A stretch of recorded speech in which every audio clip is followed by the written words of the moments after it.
as we go along. First of all, the literature review and report. So it's 1,500 words, and it's in the form of a report.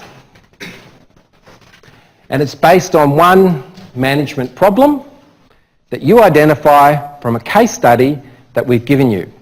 Now, the case study is already up on the course website, and the case study is based on the software company Valve. Who's ever heard of Valve before? Anyone? Come on, guys.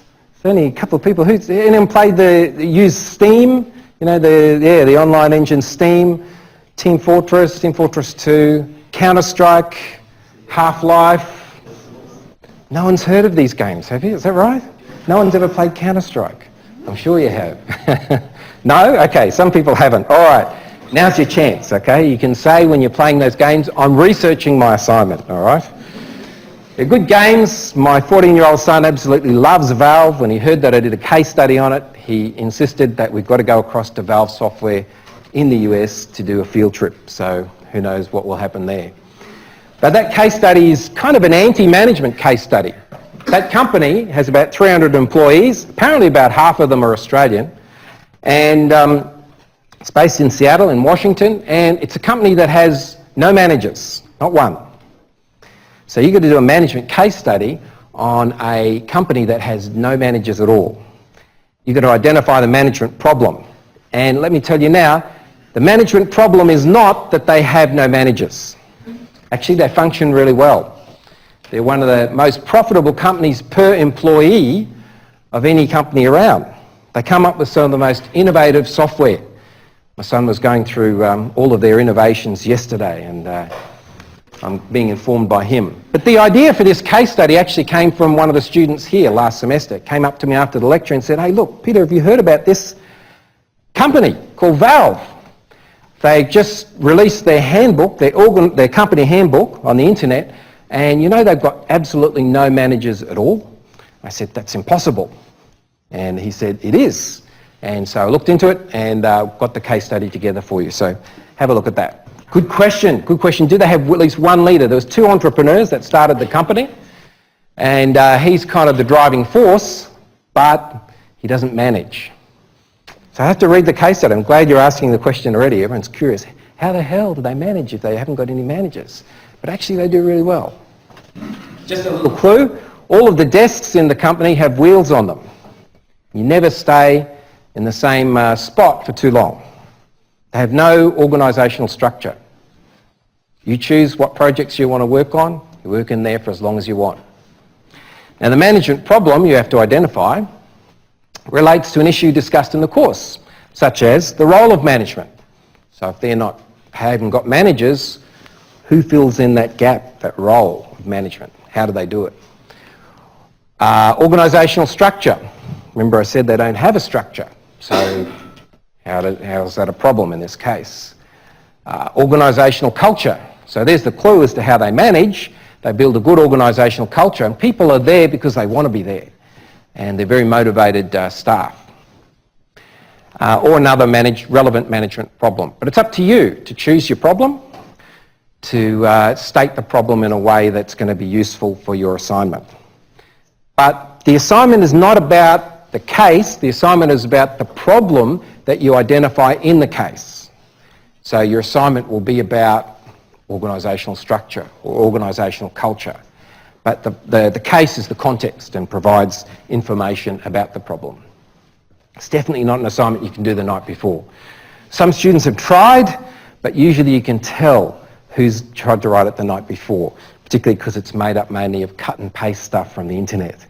And those of you know that we have the safe assign system.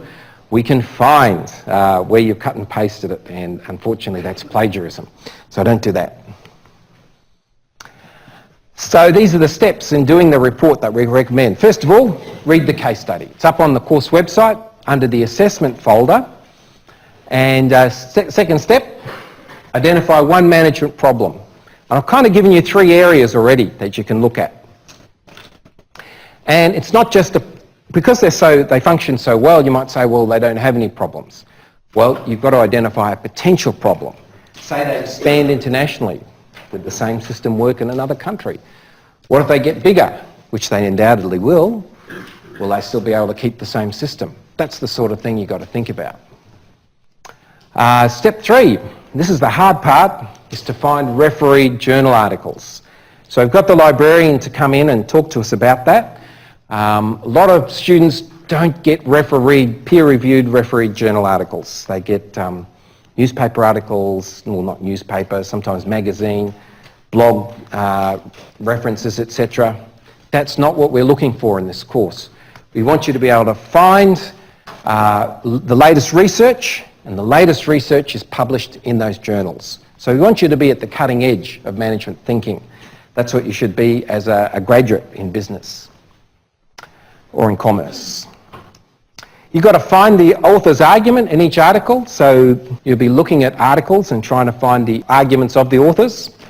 And then you've got to compare and contrast them. And this is a thing you've got to do a lot at university, is to develop those critical thinking skills. So you've got to find a few different sources and come to your own conclusions about what might solve this management problem. And the last part is to apply the argument that you've discussed to solving the problem. So you've got to make some recommendations. How do we solve the potential problem that you've identified in the case study? Okay, so that's a simple 5-step process. And first item of homework is to read the case study. So we've got a marking rubric. We use that for marking your papers, and we'll be going through that in lectures so that you can understand how we develop your marks. On the course website, the GBS Resources Bank. There's a great resource there on how to do reports. And you follow that, except that you don't write an executive summary for this assignment. We've already got the plan and structure up there. I just put up a model essay from a student who got, I think it was the 3rd best marks in the assignment last semester. And he gave permission to put up his assignment from that semester. So have a look at that. That guy scored 28.5 out of 30, something like that. He's given permission for us to use it, but don't cut and paste it, okay, because it's on a different area altogether. And we'll be able to spot that pretty quickly. And there's a book that we're going to talk about in a moment, the Summers and Smith book, which has got a lot of resources in it to help you develop your writing skills. So we've got a lot of help to try and boost you up in this assignment to get you up to standard. So each week in the lectures until week 7, we have something about this assignment. And the notes are already up on the website, but it's probably better if you listen to it and ask questions.